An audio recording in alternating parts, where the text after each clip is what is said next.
Welcome once again to the Boscov's Berks Jazz Fest Backstage Pass. My name is Joe Painter, and I want to thank the Berks Arts Council for making this possible here on the People Chronicles. And speaking of people, we meet the most interesting people here on the Backstage Pass. And with me right now is a first-time guest for our series, Craig Thatcher. Thanks for joining us. My pleasure. You made a trek just for this. Sure. That was nice of you. Not too bad. So I was reading a bit about you, and I know you've been here before performing. In fact, we were just talking before we went live. You did an Eric Clapton tribute performance at Building 24? We have what we call the Eric Clapton retrospective. Okay. And it's not a tribute as in terms of dressing or acting. It's totally to the music. And yes, we've played that at Building 24 for Jazz Fest and the Abe Lincoln Hotel as well. You know what, I like that it's totally to the music. Absolutely. I sense that's who you are. Well, that was... You are...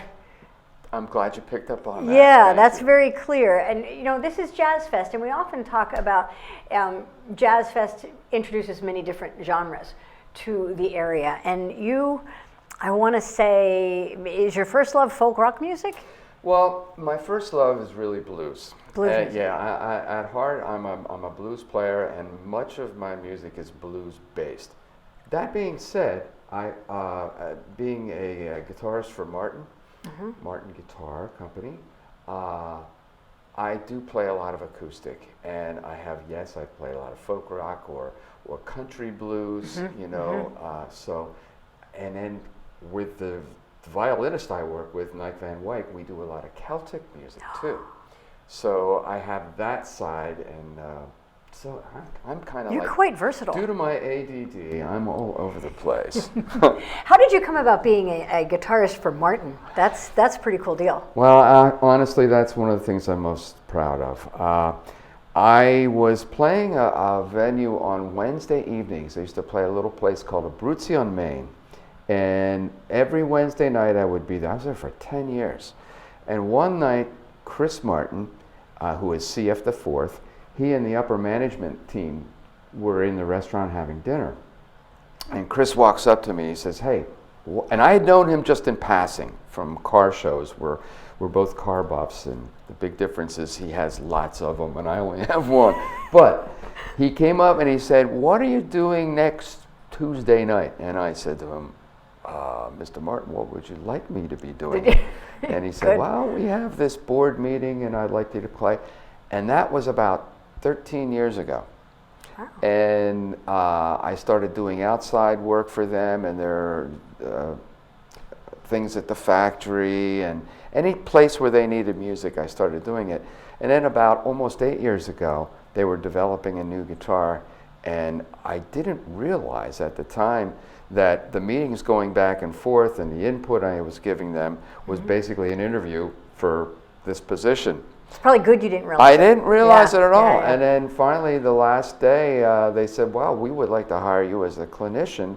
And it was only a handful of these people in the world. And I'm like, really? This is awesome. What does it mean to be a clinician? What do you have Sounds to do? like a medical thing, Yeah, but I'm not. I guarantee you I'm not. What it means is I travel worldwide presenting Martin guitars, talking about the history, talking about tone woods, talking about different body sizes, clearing up questions that people may have about the guitars, what guitar would be best suited for them, what to look for, and really Martin history.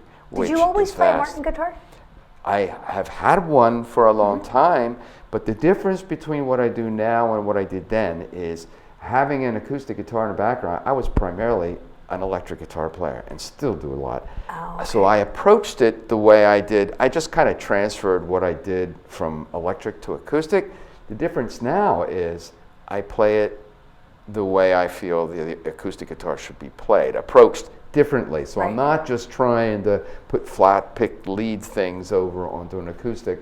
I'm really been working on fingerstyle, and as I mentioned, my mentor Jorma Kaukonen, who is a great friend and mentor, that style I've learned an awful lot from him, and so I'm really approaching it with the fingerstyle. How did you get interested in music? I'm intrigued. You know what? Your passion for it. When did this start? In 1964, guess. Wow. Guess what was on television? Beatles. Yes. Okay. And Ed Sullivan Show, right? 100 million other guitar players. So that's what it musicians. was for you. Yeah, I was 8 years old, and we're sitting around, the family sitting around a little black and white television on that Sunday night. And when I saw them come on, I have an older brother. Well, you don't know, but I'll tell you. I have an older brother who 6 years older, and he would bring this music home. Oh, okay. So from the early 60s, I was exposed to that. My mom and dad were. My dad was a great singer. My mom was a piano player and singer. Oh, so there's music in the family. There was music too. in the home, just for the home, and we'd go play nursing homes and church and things like that. But hearing it, being exposed to that music, I thought, wow, this is really cool. But when I saw the Beatles, it was night and day from anything else I had been listening to. And I heard all those girls screaming, and I saw that. I thought, wow, what a job. Was it the girls or the music? No, it was a combination of the two. I always liked electric guitar shapes, too. I'd get the Sears catalog and cut the pictures out and post them on my wall, and, it's that kind of a thing. Do you ever think about that experience that you just described? As you are, you say you travel the world, you're representing Martin Guitar, you're doing maybe seminars, you're performing, obviously. Do you ever think that there is an 8-year-old somewhere at any of your shows? Seriously? Do you know what? It's happened many times. Really? And I've worked with him. I worked with young Eric Steckel, who actually was in the Jazz Festival and actually ended up playing with John Mayall, and is now in California doing his own thing. And we actually did a tour of Europe together. Actually 2 tours. He was 6 when I met him. Oh, and we started guitar lessons when he was around 8. I worked with another young fellow from the area, and I just, on Saturday night at our recent Christmas show in Jim Thorpe, we had another young fellow. He's a senior in high school. His name is Joel Scheimer, and he was one of our guests. We always bring guests, and it was magical. The people loved him, what he did. Yeah. He brought a 12-string and came out and sang and performed with us. And this Friday we'll be on a radio station, and I asked him to perform with us on that show. So what a thrill for him! A thrill for him, but for me, it's like I like seeing young people who are fast. No matter what the genre is, it could be blues, jazz, folk, rock. It doesn't matter.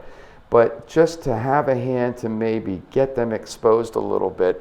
It's part of the giving back, and I think that's very important as a musician to do that. And it's important to hear that symmetry that happens. So parents, I would encourage you, take every opportunity that you have to bring your kids to the shows. But don't be pushy.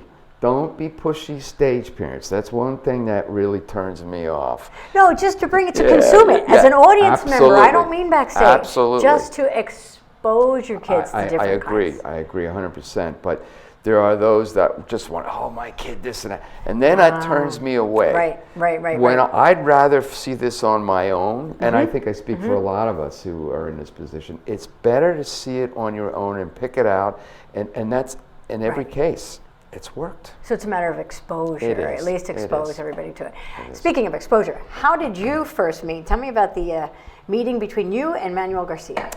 Manuel is a very interesting character. I was doing a tour South America. I'd just been in Brazil, and we flew to Santiago, Chile, and I was there to play in a concert. And his manager approached me and asked if it would be all right if Manuel and I played something together. Did you know each other prior to that? Not at all. And the interesting thing is, I don't know if you're aware of the history of the U.S. and Chile relationships have been quite a, pardon the pun, but Chile over the years. Pinochet, the government that went in there in '73, and it was a mess. He was the dictator. And it's interesting you bring up those kind of political relations, because can music transcend that? Well, that's exactly what we're doing. Oh, good. So Manuel played a little bit, and then I came up with him. Before I got on the stage, he gave about a 5-minute speech as the White Gringo was getting up on the stage with him. Why is he bringing an American up on the stage? I didn't know what he was saying. Oh, Muy okay. rápido, you know, speaking really fast. But his manager later told me, the people accepted right away. Had he not done that, I don't know. If I had tried to do something on my own like that, I don't know. But because it was with him, fast forward, he's like a Bob Dylan character. He's not a pop rock artist. He's more of coming from the folk, Chilean folk. Violeta Parra, Victor Jara. So he's telling stories with his music? Oh, stories and all sorts of background from Chilean artists who came before him. There's a lot of depth to Now, the I want to music share and these. passion. This is something you recorded with him? Is that One correct? of the songs on there is one we recorded. The rest, that's pretty much like a 10-year anniversary album for him. There's one song from our new album, and that one is Nike and I from Coopersburg. That's our Christmas album. We have 2 Christmas albums, but this one, I'm really proud of this record. So describe your show at the Berks Jazz Fest, the Boscov's Berks Jazz Fest this year. Well, what we're going to do, we're just coming from South by Southwest. We're going to be in South by Southwest the prior week. And I called John Ernesto and I said, John, it would be really nice if Manuel and I could do a concert out there. We're going to do one elsewhere, one other place, and we'll be at Joe's Pub in New York City. I said, can we do one here?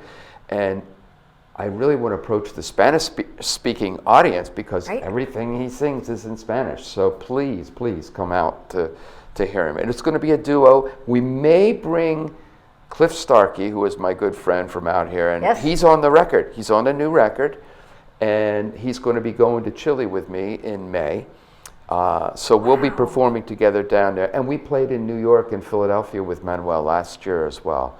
So I think I'm going to ask Cliff to join us for this show too. Cliff has joined us for the Backstage Pass. Cliff is awesome. So maybe we'll get Manuel in here next time.